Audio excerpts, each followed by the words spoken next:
Hey, board gamers, BJ from Board Game Gumbo here, back with another episode of Gumbo Live. It's episode 79, presented by our friends from Game Toppers LLC. Upgrade your gaming experience with Game Toppers LLC, and stay tuned because we'll be talking about the exciting new contest that's going on. Gumbo Live, the #1 Facebook Live talk show dedicated to board gaming. Who's our special guest tonight? We've got Chris Whitpan of Game All Nite, one of my favorite talk shows out there. Sort of the Jay Leno meets David Letterman tonight. That's what I think is going on. We have a little late night talk show wars. Board Game Gumbo is a proud member of Punchboard Media.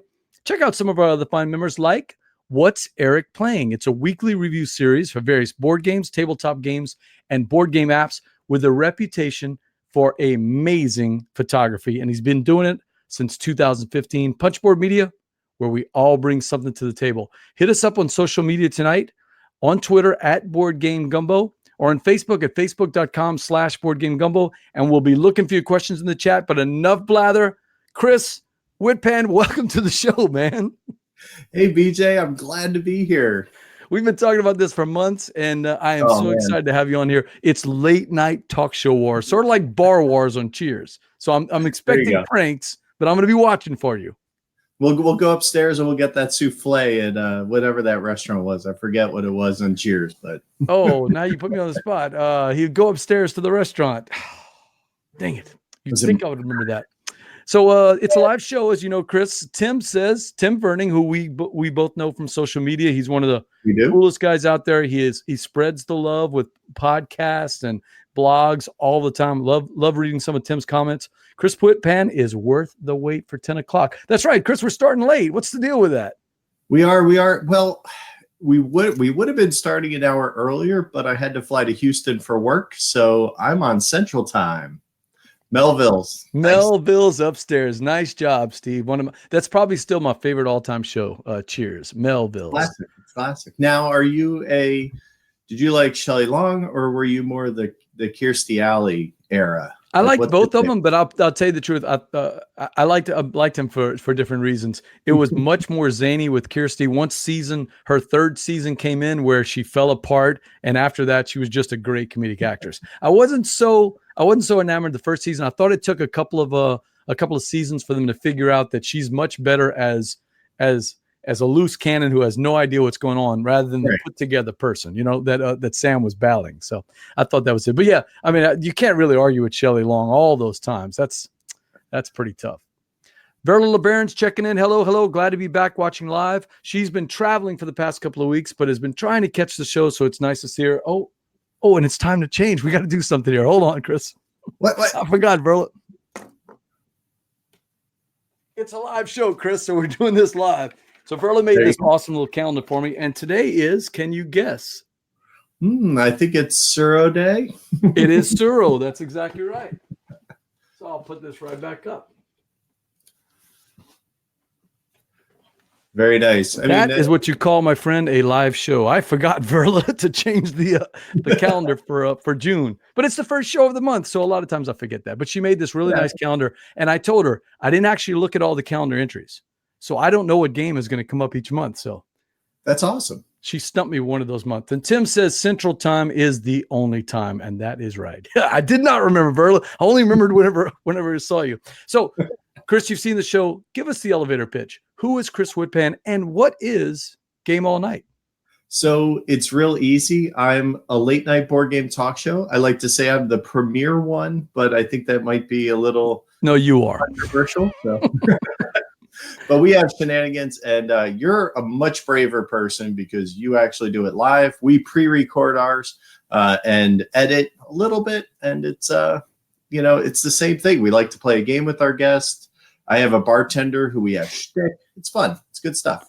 Love Dan the bartender. Jambalaya checking in says, Chris Whitpan, they'll let anybody on this show. See you at Origins, guys. I'm not going, but you are, Chris. I am. I'll be there. I'll be running around, probably at the Capstone booth, and we'll do the whiskey night. That's right. You got this whiskey night. Tell me about it real quick. I know we're going to talk about con travels later, but tell me about that whiskey night. I'm intrigued. So just apparently to keep Origins happy, we're just doing a bottle exchange. So that's all that's going to be.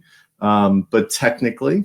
So we're just going to get together, play some games, hang out, and exchange some bottles. It'll be Capstone booth Friday night. You know what? There's no good night. Everybody's doing something, right? Every night, right? So I had to pick and choose, man. I said blue peg, pink peg. I want to go to that. I want to have a lot of fun. So is that the meetup mashup thing? Yeah, exactly. They're doing that Thursday. So we're going to go do Friday, which kind of goes against Punchboard Media. Sorry, guys. You know, it's funny. We even have the same sponsors. We're both Punchboard Media and we're both Game Toppers. That's right.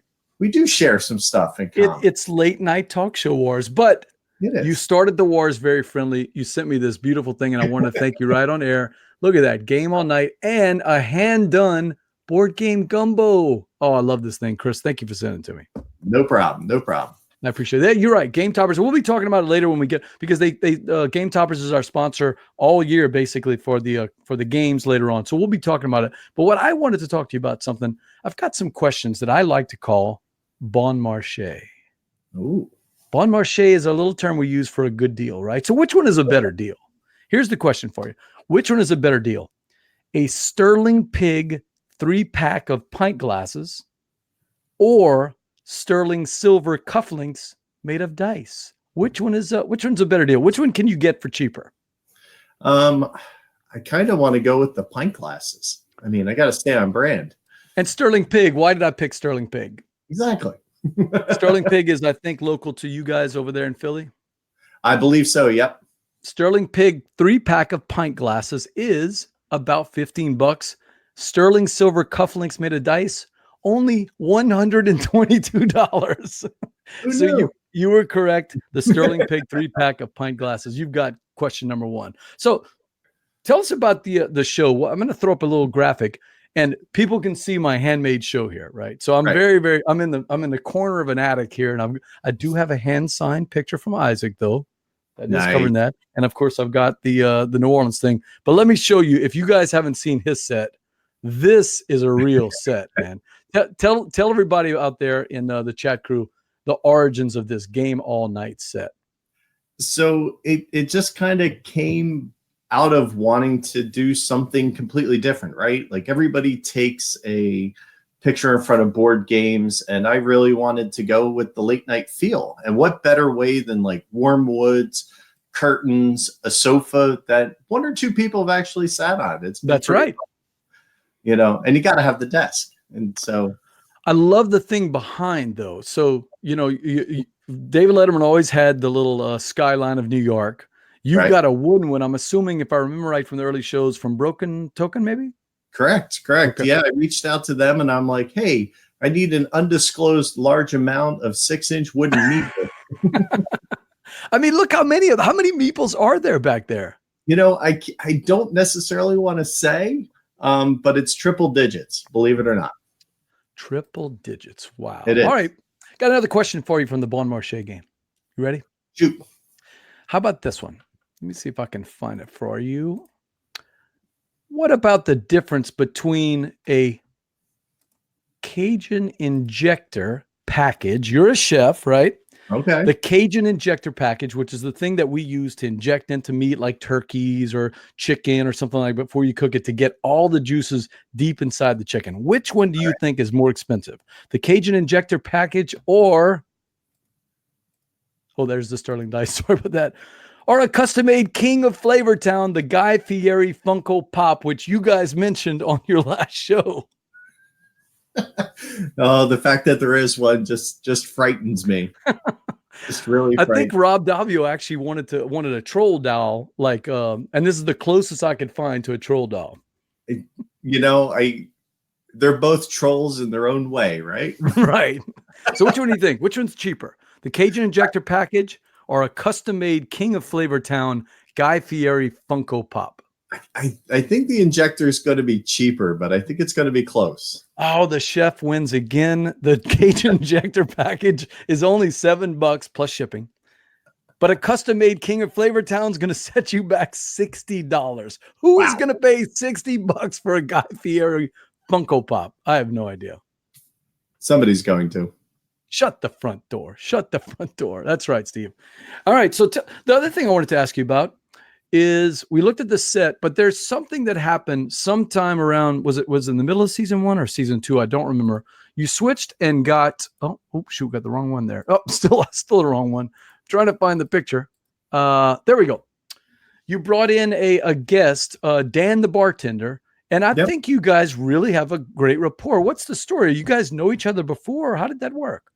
So Dan's local, obviously. A lot of people like to ask if he's actually on set, and he is.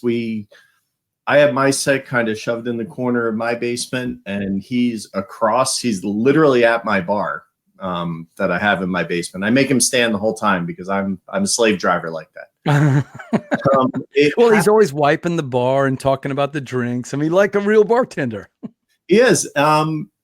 So 2 things happened. Number 1 was Gary, who I started the show with, had decided to leave the show. It was a little too much work. He was kind of expecting something that was going to be a little more live and not as manicured as it ended up becoming. And it was just a little too much work and not what he wanted to do. So he left, and I was kind of left thinking, what am I going to replace with? And I thought, we could do remote, co-hosts and things, but I think that's kind of a hallmark is you need to have a sidekick, right? Right.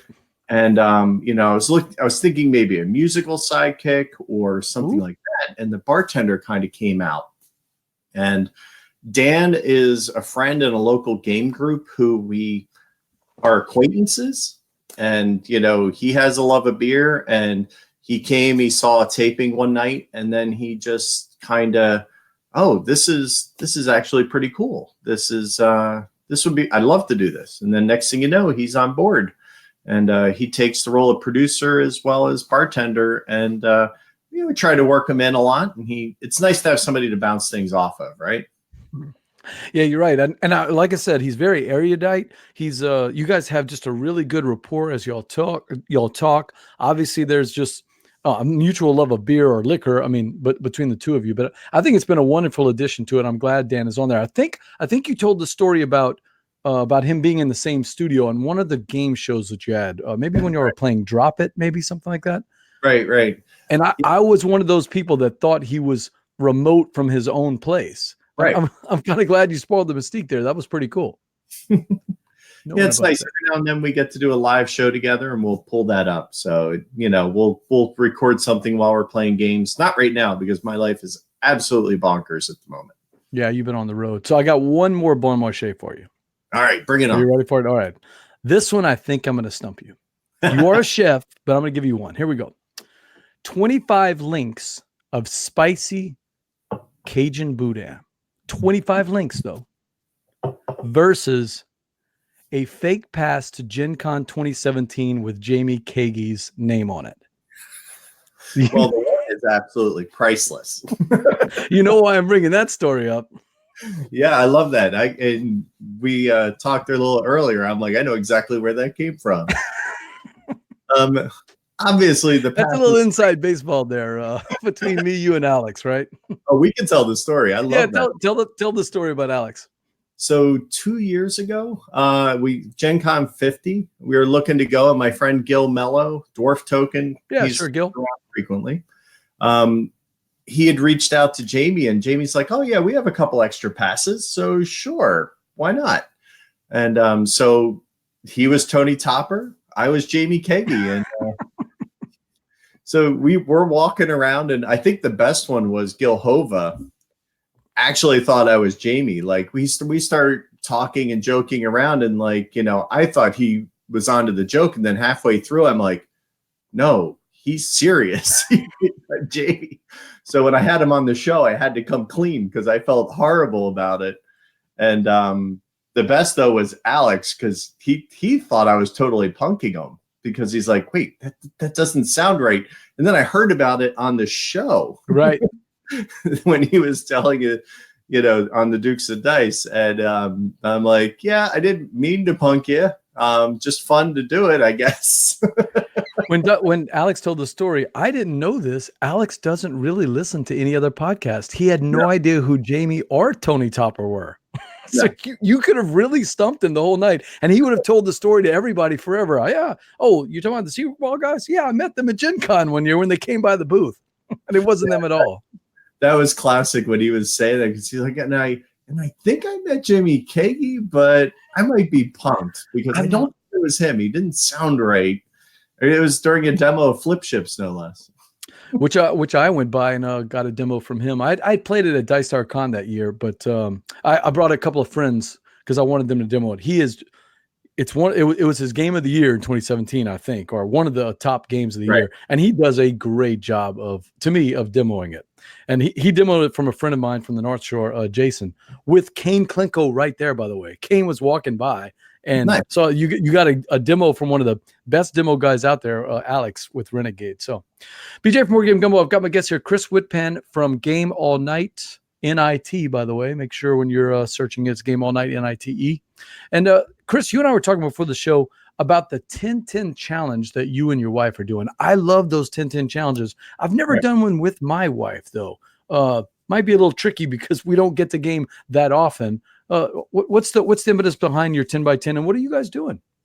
So my wife and I don't have a problem gaming. We have a problem choosing. And that's it's such a struggle, right? You sit there, you stare at the wall. Like in my life, it's easier to pick a restaurant than a game to play.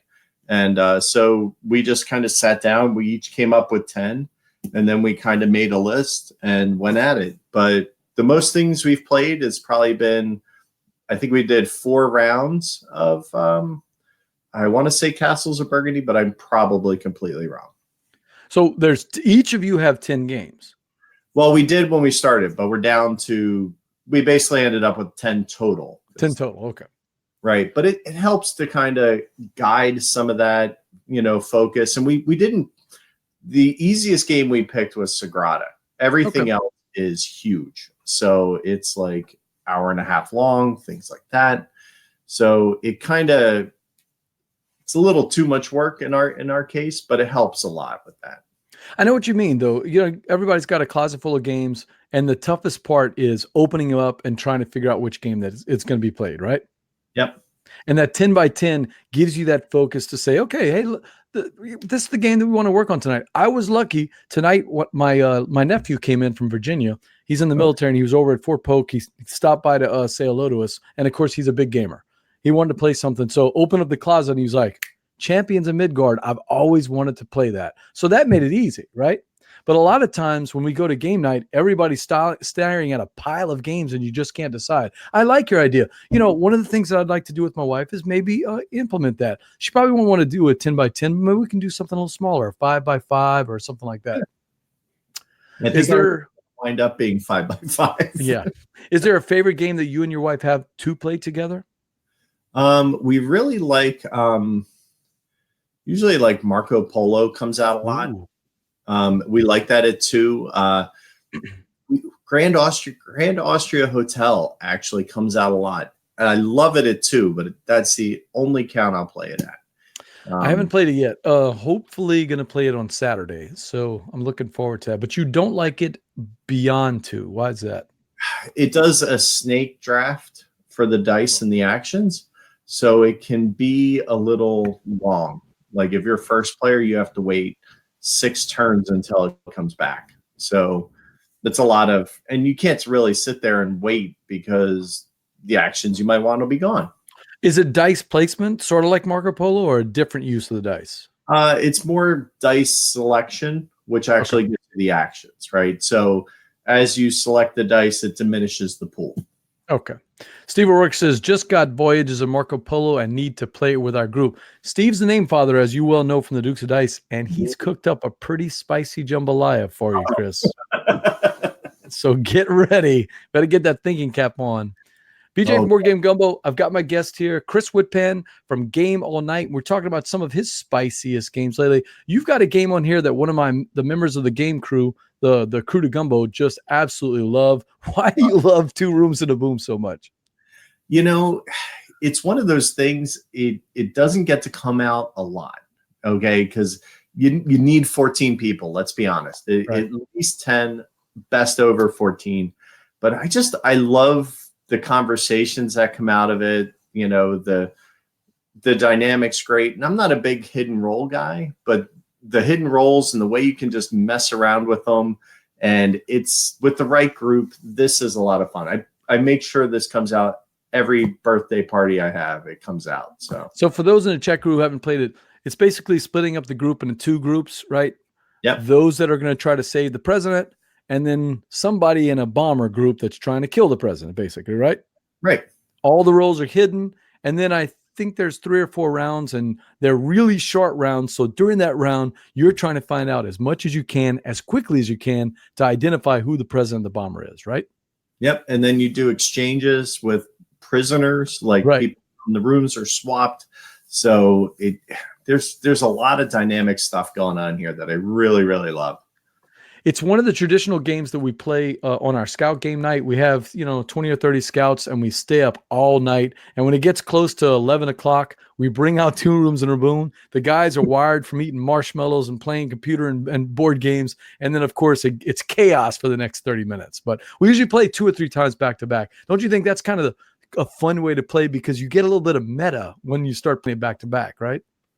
You really need to. And to be honest with you, I mean, you can play this with 16 cards, right? Like the bomber, the president, and a bunch of agents. But when it gets fun is when you can start to add in more and more specialty roles.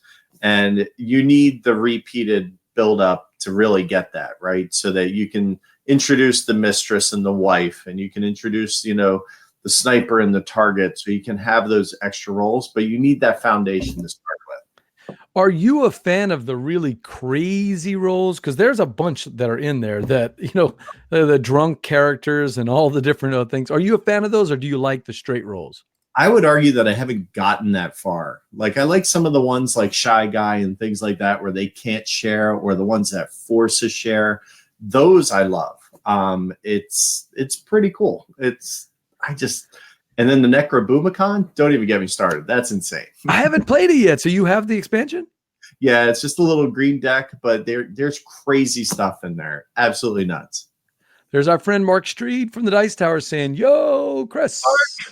Mark. Hey, hopefully we'll see Mark at one of the conventions this summer. I'll be at Dice Tower and you'll be at Origins, and then we'll both be there at Gen Con, right? Yeah, I actually got to. One of my last work trips took me out to Denver, so I got to hang out with Mark for a day. It was great.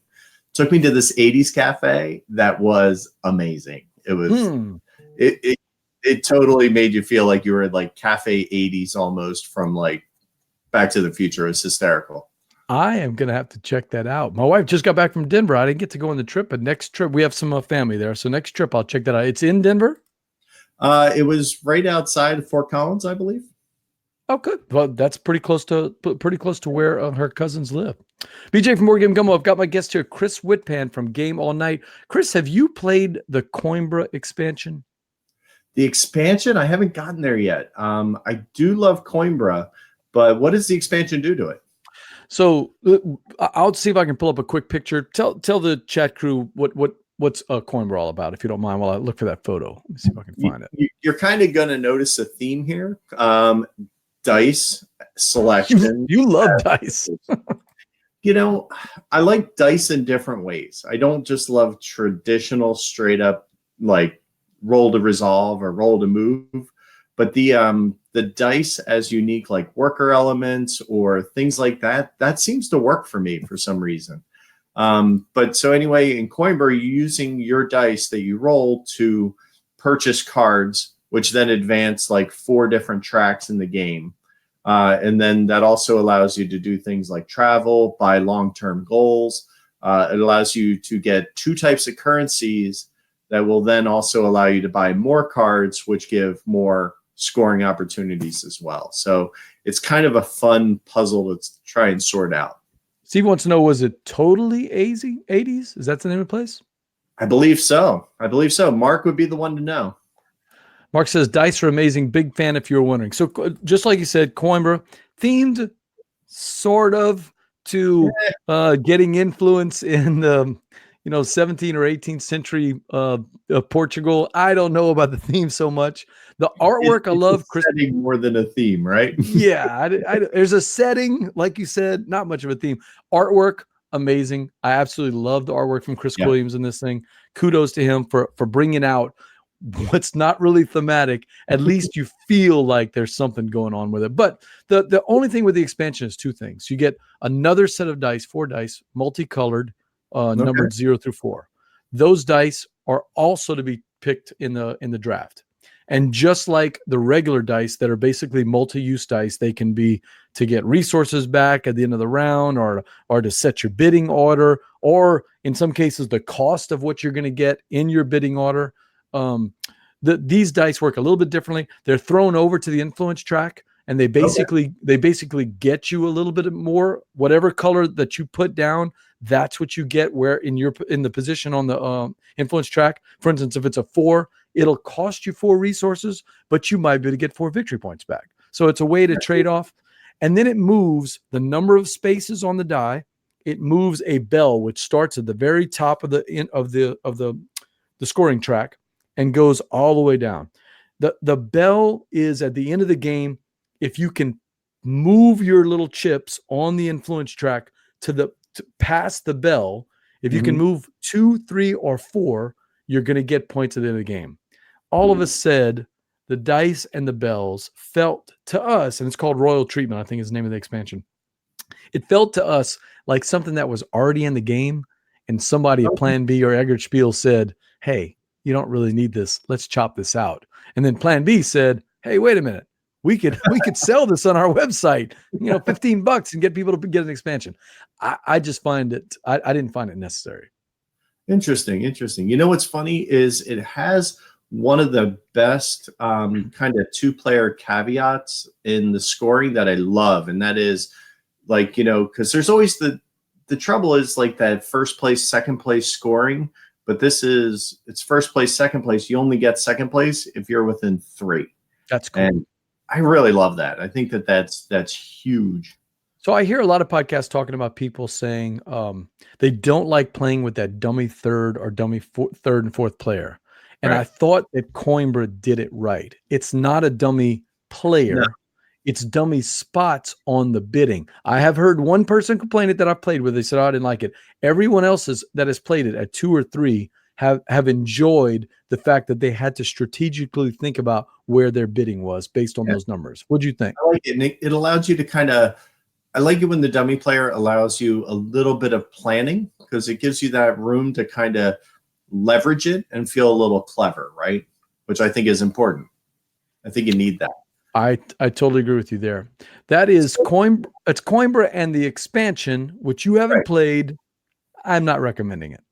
So this does. I do have to ask the one question. Sure. How do you feel about people who spoil overpowered strategies in games? Like, do you think that's a true spoiler? Like, for instance, we all heard about the Halifax Hammer, right? From we all know about Few Acres of Snow, right?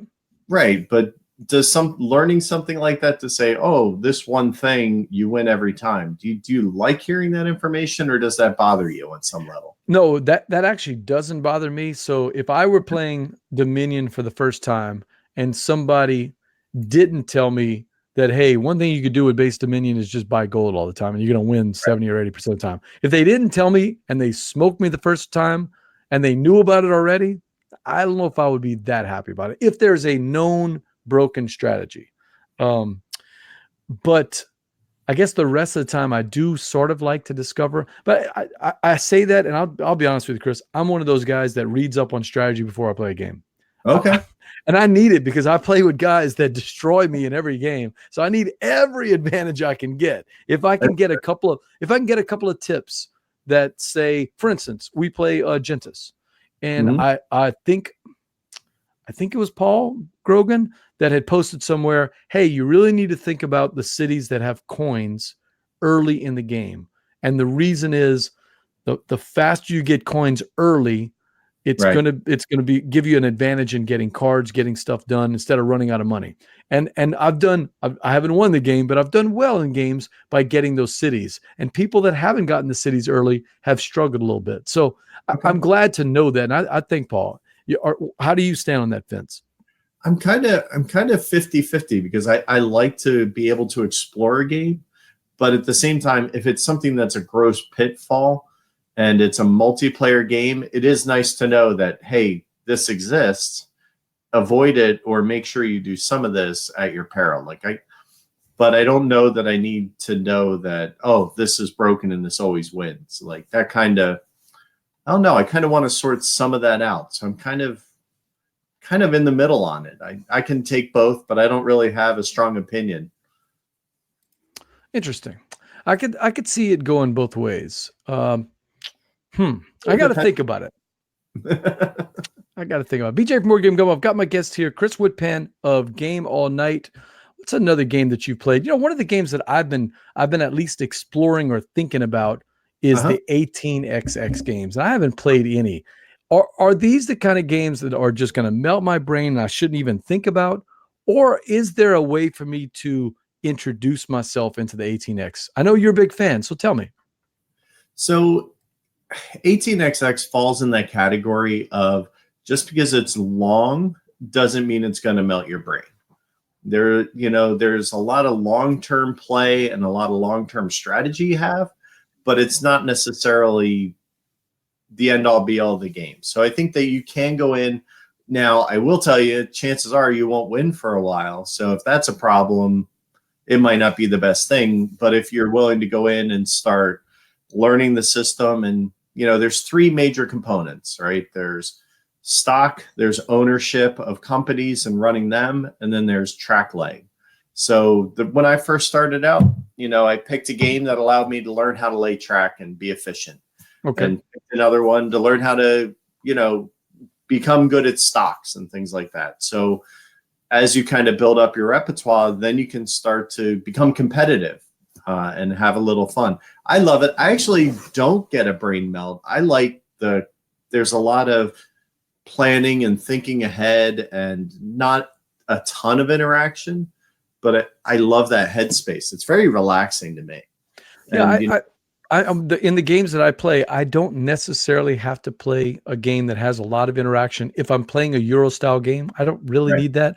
Obviously, a good social deduction game is going to have some interaction, but that's not what I'm looking for in my strategy game. So I think I would like them, but I'm looking for the one to get started on. I've heard 1846 maybe, or 18 Chesapeake. Which one do you think? So 46 is good because there's a lot of Euro tropes in it. So it's kind of easy to explain. It's pretty accessible. It's good looking, which, let's be honest, that could be a big factor for a lot of people. Kind of is for me. I like my games to look good. And then Chesapeake is brand new on the scene. It came out, it just got kickstarted. It's about to get released.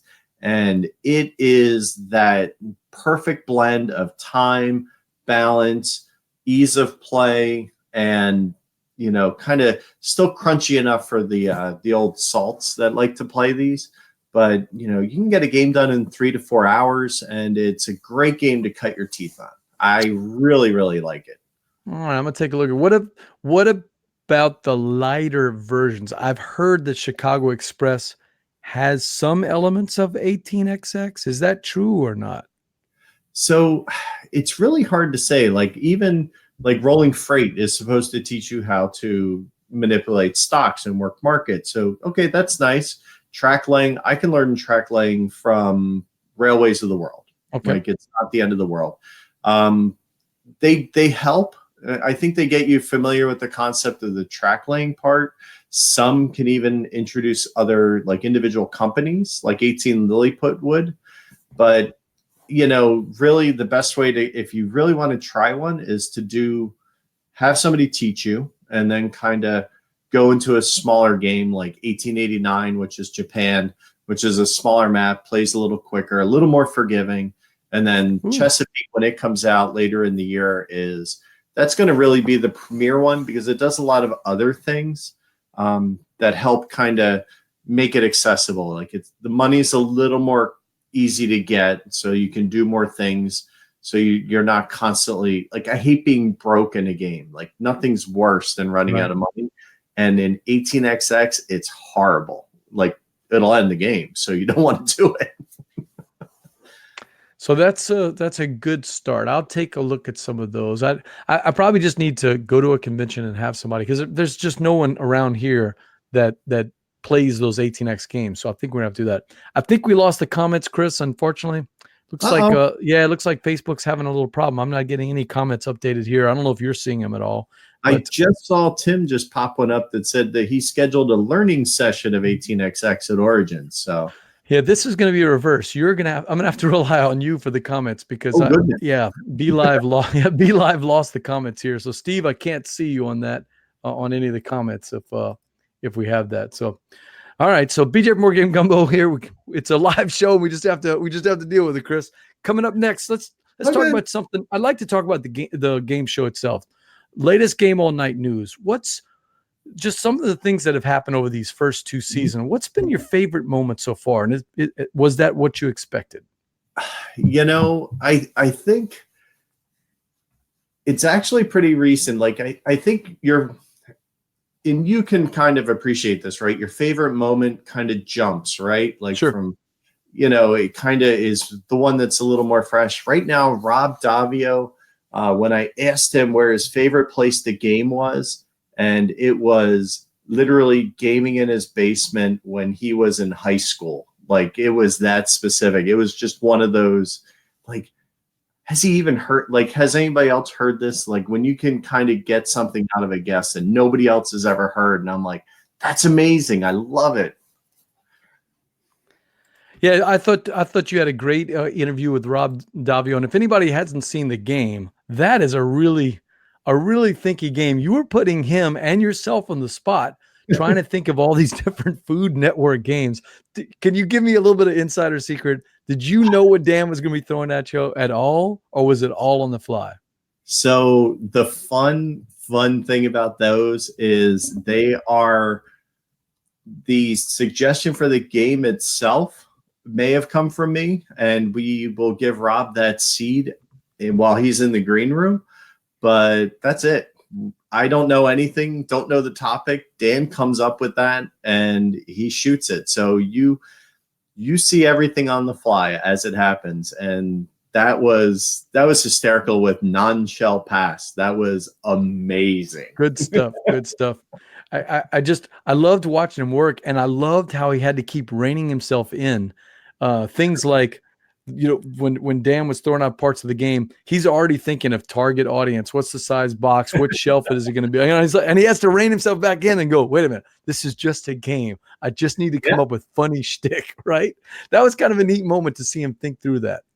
It was, sometimes it's tough to kind of put somebody on the spot like that. Like when it happened with Jamie from Stonemaier, he's like, no, I'll do it if we do it together. We're not going to compete and do it. So that kind of, all right, I guess I get that. So it's interesting to see how everybody handles it a little differently. Rob's a competitive person, man. Oh, that was so much fun. Like that was great. So when we had him on the show, and Steve can correct me if I'm wrong, but when we had him on the show, we did the Lanyap game. Normally I do the Envy game, but if it's a guest that, like you or Rob, that I know are comfortable with doing things on the fly, I'll go right into the Jambalaya game. And in that particular case, we were thinking, okay, he's a foodie, so let's get some food mashups with board games. And then I found out that he's also a huge Beatles fan, because after the show, I had told him, he said, I didn't do as well as I thought I had done. I said, I know you did well, but you should have seen what TC had done the week before with the Beatles trivia. And he's like, wait, you had Beatles ones? And we stayed up for another 40 minutes because he wanted to do all of the Beatles and see if he could do better than TC Petty had done. And I'm like, this guy's, and he did, by the way, he knocked them all out of the park. He knows his Beatles trivia, but that's awesome. It's just, I saw the competitive nature come out there with Rob. But boy, what an awesome guest, man. He was, the show was on autopilot. You just throw something out to him and he just grabs it right away. Yeah, it's I try to take a bunch of hallmarks from interview shows like The Nerdist, where the The style is a lot more conversational, open-ended. It's not scripted. Like I don't put anything in front of a guest. You do more for me than I have ever done for one of my guests. Like you give a rundown, a timeline, and I'm like, no. But you've got the editing bay. I don't. This is a live show. We just got to roll it, right? I kind of, my inspiration, of course, growing up was Johnny Carson, David Letterman, all those guys. Even watching the new guys, but also recently. And again, I'm late to the party. You probably watched this guy for years. I had never seen a Graham Norton show until about 6 months ago. That guy is surprisingly good at just pulling stuff out of people unexpectedly. So I've been watching a lot of him to get some cues as to how he does it. He is sneakily good. It's I love like he does it. He gets out from behind the desk, right? Like he's sitting there, he's at their level. The libations help, I'm sure. Oh yeah. But there's such a science to some of the guys who are really, really good at it, that can just draw so much out of people. And he's one I love because there's nothing that feels scripted. Maybe there's some talking points, but that's it. Yeah, I think the more he does it, the better he's gotten at it because he's pretty good at it. But I agree, the libation does not. I don't think it hurts. I've seen those celebrities really get loose on there.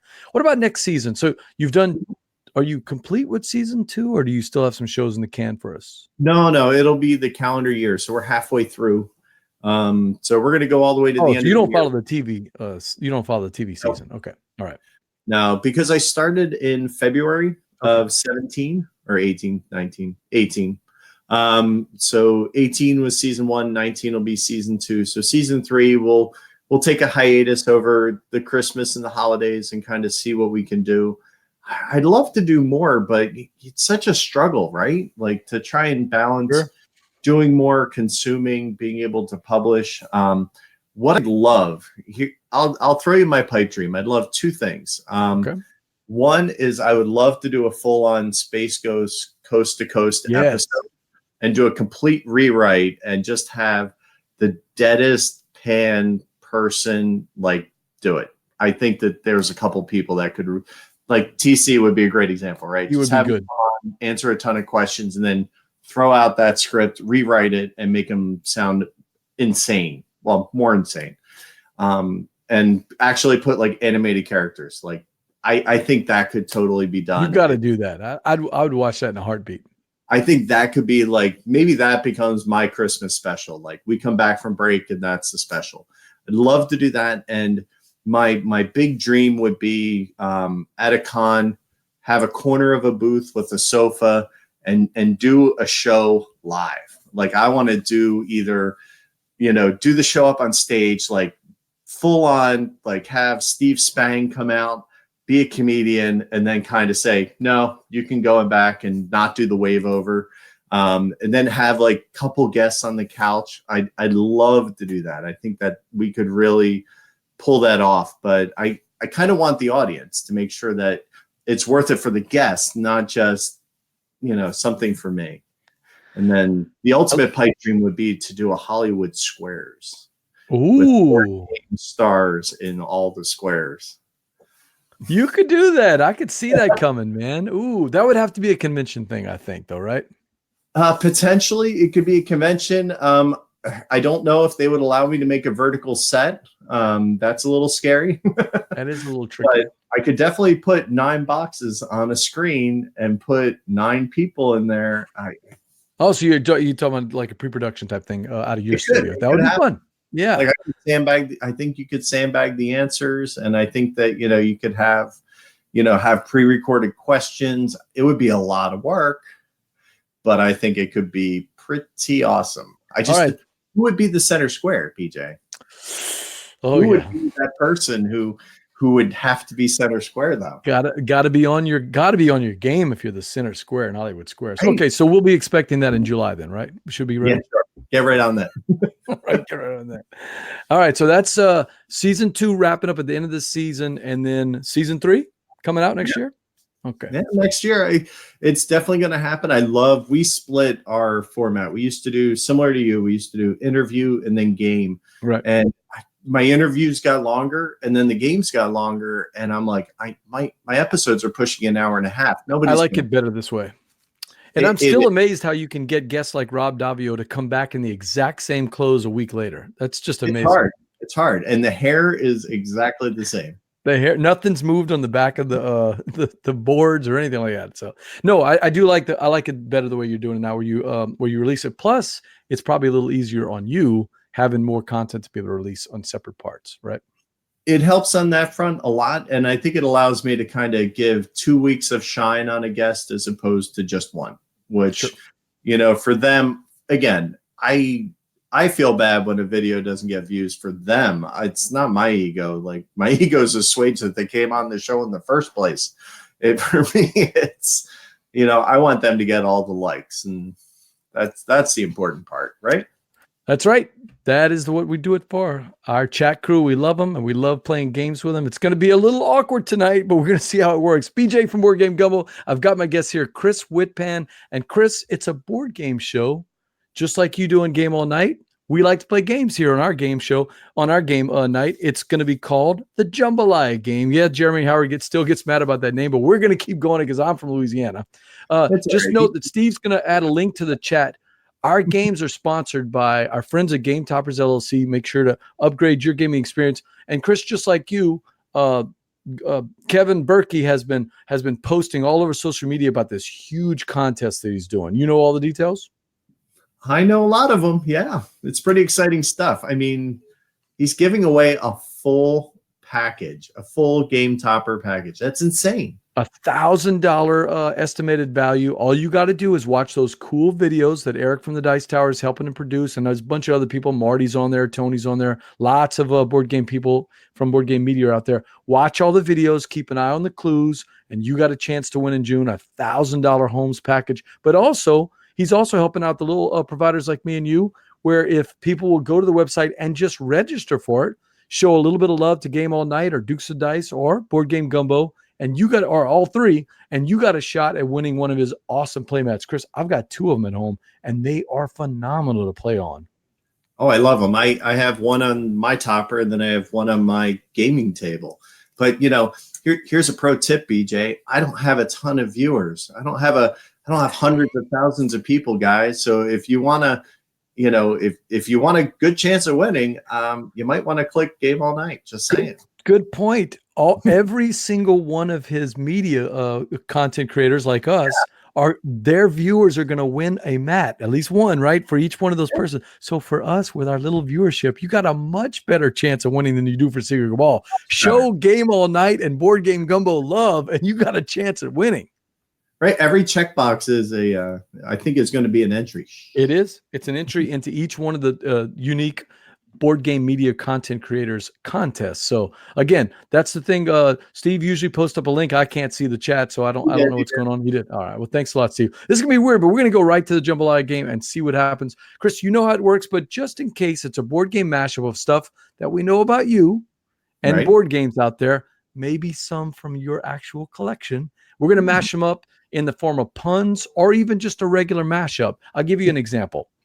Philly's nickname and a small card game of guessing cards to find the princess. What do you think that would be? If we're making a game out of that. It would be the City of Brotherly Love Letter. Yeah. So we give you that little easy one to start. You think you got the handle on the rules?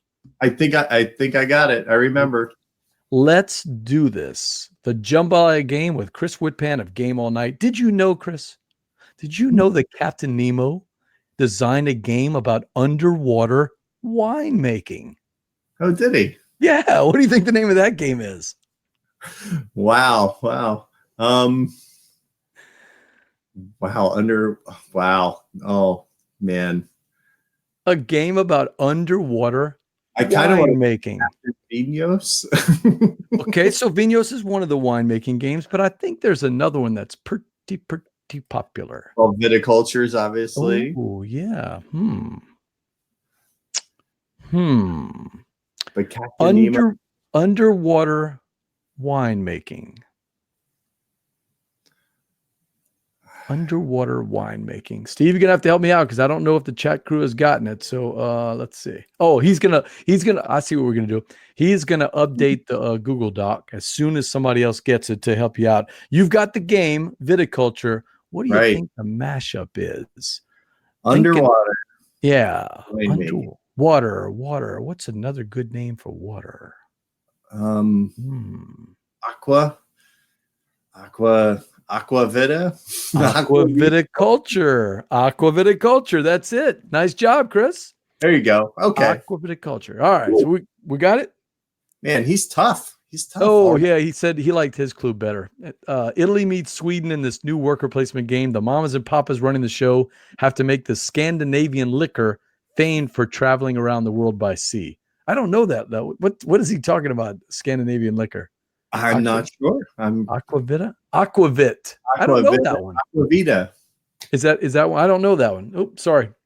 Yep. Don't let me mess with the clues. That's what happens, Chris. when somebody lets me mess with the clues. All right, here we go. Ready for number 2? Sure. Bring it on. Chris, your guess on Game All Nite. They'll come to see the wild exotic animals, but will they stay to sip almond liquor in this gateway game and drink mashup? Wild exotic animals, but will they stay to sip almond liquor in this gateway game and drink mashup? Oh, I can picture the bottle. Oh my goodness. Where's Dan when you need him? Dan, what's a good almond liqueur? Think in terms of the game. Wild exotic animals. Loretto could be. That's kind of what I'm thinking. That's an interesting choice. Yeah. Loretto. Amaretto. Loretto. Close. Maybe reverse it around. Zularetto. Zula Amaretto. Yeah, that's a tough one to say, Chris. Wow, you did good.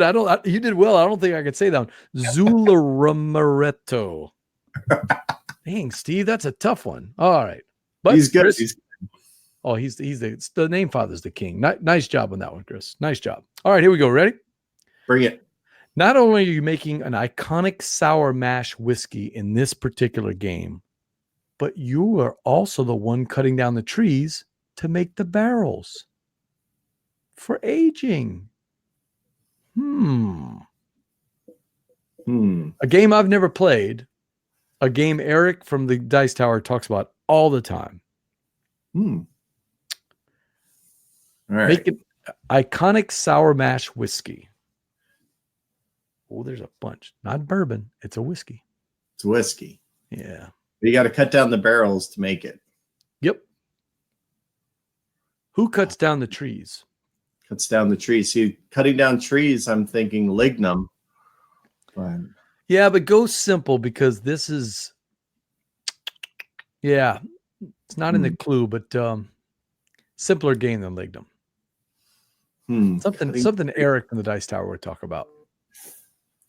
Oh man, that's tough because it could be kids. It could be cutting down trees. And I mean, sulking, you got to clear the woods. What kind of person cuts down trees, though? Lumberjack. Click, clack, lumberjack. All right. All right. So it's lumberjack. What was the first clue? Lumberjack. Come on, chat crew. He's like throwing up an alley-oop here. Click, clack, lumberjack. Not only you're making iconic sour mash whiskey in this game. Iconic sour mash whiskey. But you're also the one cutting down the trees to make the barrels for aging it. An aged sour mash whiskey.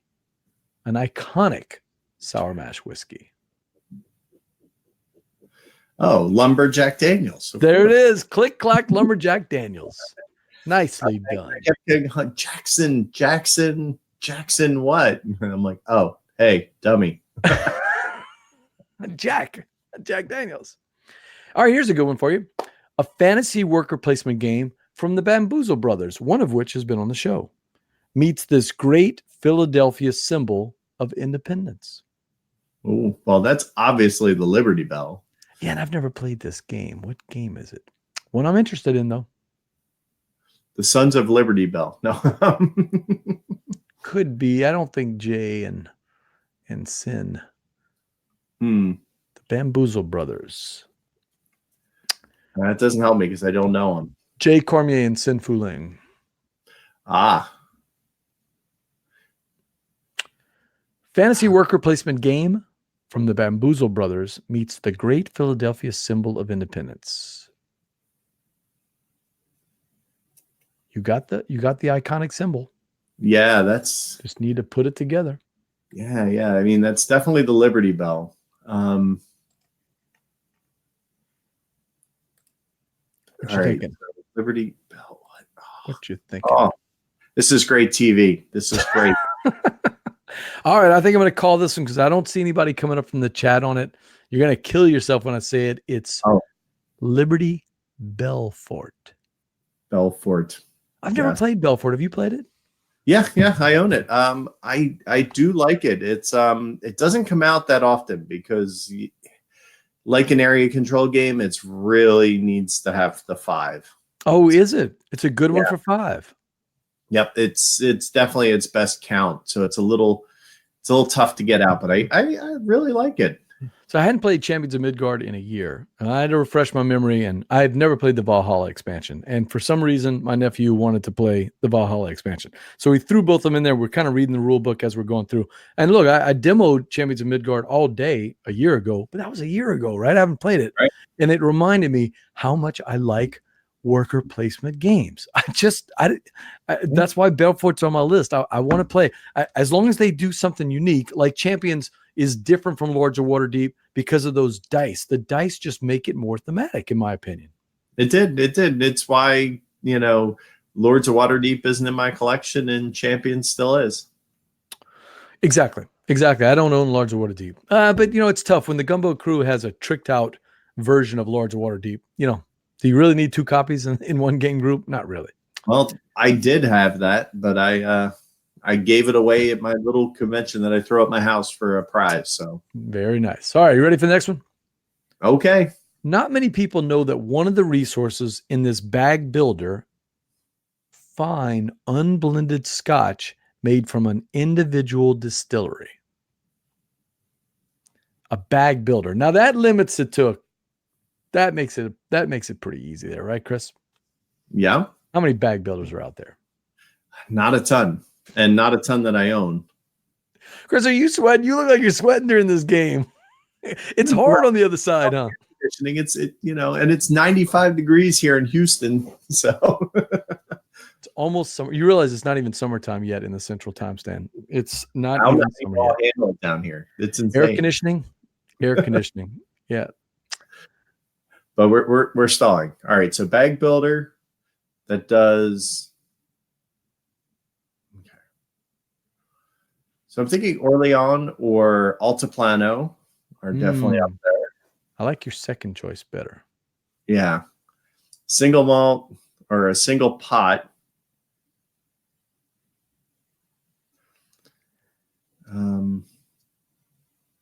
Single malt, you say? Yes. Altiplano, you say? Yeah, I was thinking, when's he gonna put the connection between the two? Very nicely done. I was trying to think that maybe there was a specific brand you're going for. So, all right, Trixie.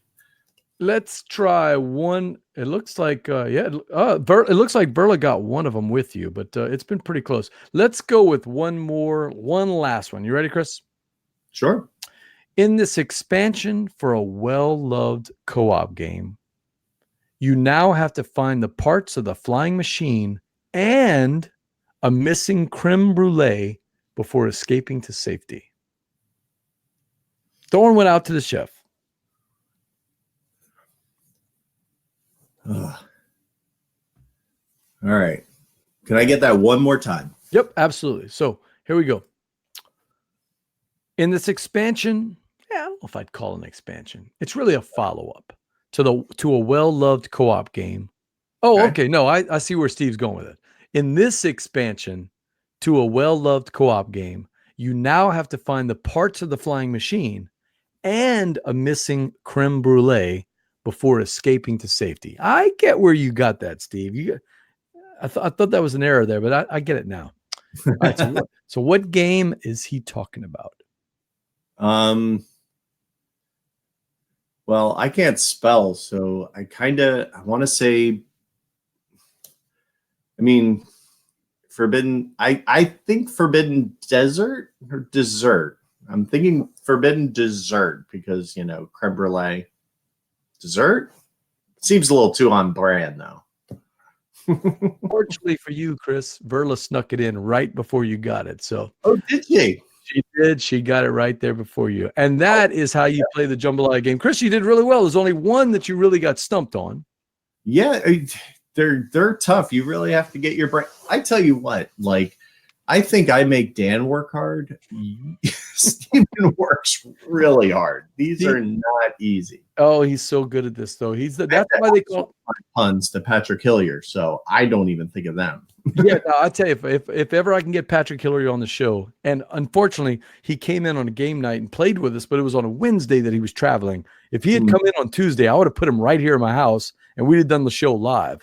But if ever I get Patrick on here, it's going to be all kind of good puns because that's where it's hysterical. I love, I usually save the puns for when I'm editing, so I get them all to myself. Steve has a special one. He wants me to throw in one more out to you. Are you okay with doing one more? It's your show. I'm here for the fun. This one I would never have gotten in a million years, but you and Steve are from up there, close to Canada. I know, isn't Philly and New York City really close to Canada? Right. Only 12 hours away. It's not a problem. Way up there. So let me throw out one more to you. One I would not have gotten. Mash up an old school 1980s fantasy board game about spellcasting. Spellcasters navigating an underground maze with the way you might order a cheesesteak at Pat's or Gino's. Oh, now I have no idea what any of that means. Oh, I know exactly what he means. Okay, because that's when you go there, you want to get a wit. A wit? Yep, you get a wit. You get it wit. It's the other half. So the crawling around late 80s. Spellcasters navigating an underground maze.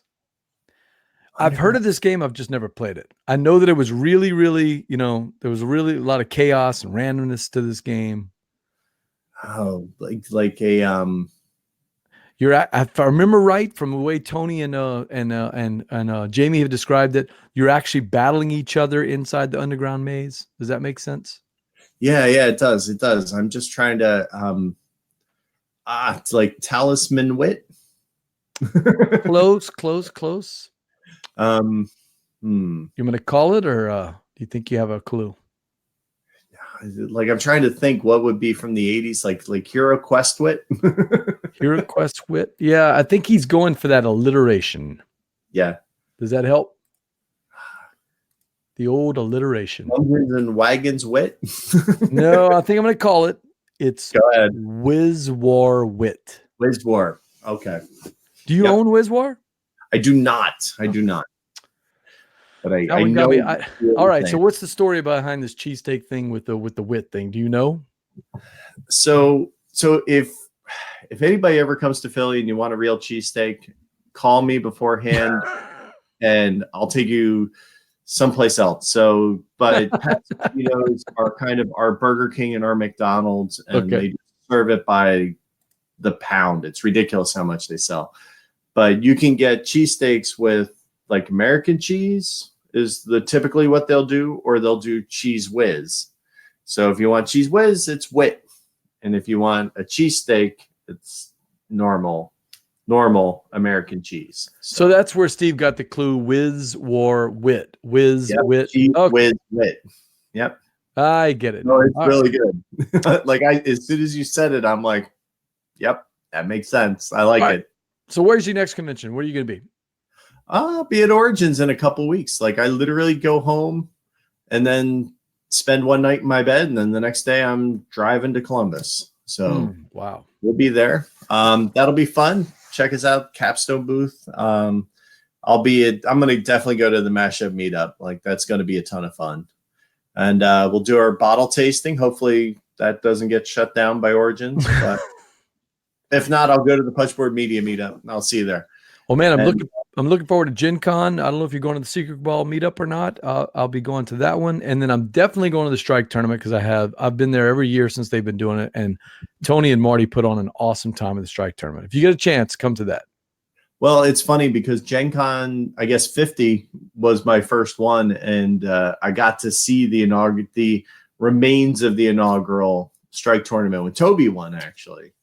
So I remember that. Wait, you were at that one? I was, but I was nowhere near a celebrity yet. I hadn't even met Gary yet. That hadn't happened. The show hadn't even really. Wow, I got to take a look at my pictures. I took tons of pictures that night. You might actually be in one of the pictures next to him. Okay. Me and Sean, you're a really tall guy. yeah, me and Sean were playing. I actually ended up playing Ambi, and I think Toby ended up winning it, right? Yeah, he did. Yeah. Hey, Team Gladiator all the way.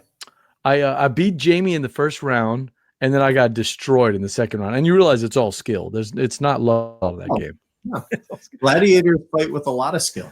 I had such a good time in the Strike tournament. I've never missed since then. So yeah, I'm gonna look at my pictures, and if I have one of you, I'll try to send it to you. That might be interesting. We might have been standing next to each other. We drove in that day, and then we came late, so we just happened to find it. Well, all right, board gamers, that's it for another episode of Gumbo Live. I want to thank my guest, Chris Whitpan. It's been a while since we tried to get this together, and I know you really had to take care of this from your hotel. I really appreciate you doing this. The lovely Spring Hill Suite somewhere, right? That's right. So how can they reach you? How can the chat crew get in touch with you? Easy. It's we kind of stayed on brand. It's Game All Nite Show, and that's night spelled Nite, and it's everywhere. So it's gameallniteshow.com. I'm Game All Nite Show on Twitter, Facebook, and in person you can just call me Chris though. Yeah, exactly. So Chris, make sure to like our Facebook page, facebook.com/boardgamegumbo. It helps us to get a word out about all of our upcoming guests and shows, including our last show of the season. Yes, it's sad. We go by the school season, and then we take the summer off for the conventions. But we've got, take a guess who's coming in next week. It's the Podfather, Stephen Bonacore. We like to finish up the year with him because he brings it. Hopefully I can get him a little drunk again, and he can give us some scoop on Terraforming Mars like he did last time when he got in trouble. So yeah, he was my lead guest this season, and he's your final guest. It's like bookends. It's perfect. And it's going to be weird. It's going to be a Sunday night show because, as you know, Origins is next week. And Steve said when we booked it, we just both forgot that Origins was that week. So he said, Pauline messaged me about a week ago and said, hey, we got a problem here. Can you do it on Sunday instead? And I said, sure, that's fine. I'm BJ from Board Game Gumbo. And until next time, Chris, laissez le bon temps rouler. And be sure you have a nice beignet the next time you game all night.